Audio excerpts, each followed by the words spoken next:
Welcome to ಶಿಕ್ಷಣವೇ ಶಕ್ತಿ ಸ್ಪರ್ಧಾ creative coaching centre. ನಾನು ನಿಮ್ಮ ದೀಪಾ ಗೌಡ. ಎಸ್, ಇವತ್ತು ಬಂದಿರೋದು ನಾವು ಶಾರ್ಟ್ ಟ್ರಿಕ್ ಒಂದಿಗೆ ತುಂಬಾ ತುಂಬಾ ತುಂಬಾ important short trick. Yes, decimal addition ಮೇಲೆ ಬಂದಿದ್ದೀವಿ. ಸೊ ನನ್ನ ಸ್ಕ್ರೀನ್ ಅಲ್ಲಿ ಕಾಣ್ತಾ ಇದೆ 0.3, 0.33. ಸೊ ಆ ರೀತಿ ಒಂದೊಂದೇ 3 ಇನ್ಕ್ರೀಸ್ ಆಗಿದೆ. ಸೊ ಈ ರೀತಿಯ ಕ್ವಶನ್ 100% ಪಕ್ಕಾ ನವೋದಯ ಎಕ್ಸಾಮ್ ಅಲ್ಲಿ ಬಂದಿದೆ. ಸೊ ಪ್ರತಿ ವರ್ಷದ ಕ್ವಶನ್ ಪೇಪರ್ ನೀವು ನೋಡಿದ್ರು ಈ ರೀತಿಯ ಕ್ವಶನ್ ಸಿಗುತ್ತೆ. ಎಸ್, ಅಡಿಷನ್ ಮಾಡಬೇಕು. ಸೊ ಡೆಸಿಮಲ್ ಅಡಿಷನ್ ಮಾಡಬೇಕು.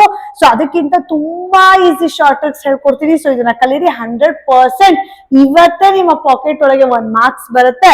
ಸೊ ಏನ್ ಮಾಡ್ಬೇಕು, ಇಲ್ಲಿ ನೋಡಿ 0.3, 0.33, 333, 43, 53 ಇದೆ. ಸೊ ಕೌಂಟ್ ಮಾಡ್ಕೊಳ್ಳಿ. ಲಾಸ್ಟ್ ಅಲ್ಲಿ ಏನಿದೆ, 3 ಇದೆ. ಸೊ ಎಷ್ಟು 3 ಇದೆ? 1, 2, 3, 4, 5 3 ಇದೆ. ಹಾಗಾದ್ರೆ 3ರ ಮಲ್ಟಿಪಲ್ ಗಳನ್ನ ಬರೀರಿ. 3 1s are 3, 3 2s are 6, 3 3s are 9, 3 4s are 12, 1 carry, 3 5s are 15 plus 1, 16. So ಎಷ್ಟು ಡಿಜಿಟ್ ಹೇಳಿದೆ? 5 ಡಿಜಿಟ್. ಆಫ್ಟರ್ 5 ಡಿಜಿಟ್ ಪಾಯಿಂಟ್ ಅನ್ನ ಇಡಿ.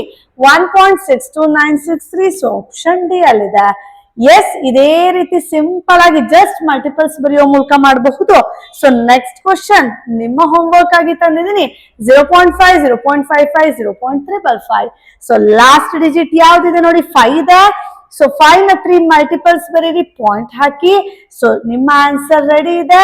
ಎಸ್, ಇದೇ ರೀತಿಯ ಇನ್ನಷ್ಟು ಈಸಿ ಶಾರ್ಟ್ ಟ್ರಿಕ್ಸ್ ನೊಂದಿಗೆ ನಾವು ನವೋದಯವನ್ನ ಕಲಿಬೇಕಾ? ಸ್ಕ್ರೀನ್ ಮೇಲೆ ಕಾಣ್ತಿರುವಂತಹ ನಂಬರ್ಗಳಿಗೆ ಕಾಲ್ ಮಾಡ್ಕೊಳ್ಳಿ ಅಂಡ್ ಇವತ್ತೇ ಆನ್ಲೈನ್ ಅಡ್ಮಿಷನ್ ಅನ್ನ ತಗೊಳ್ಳಿ. Thank you.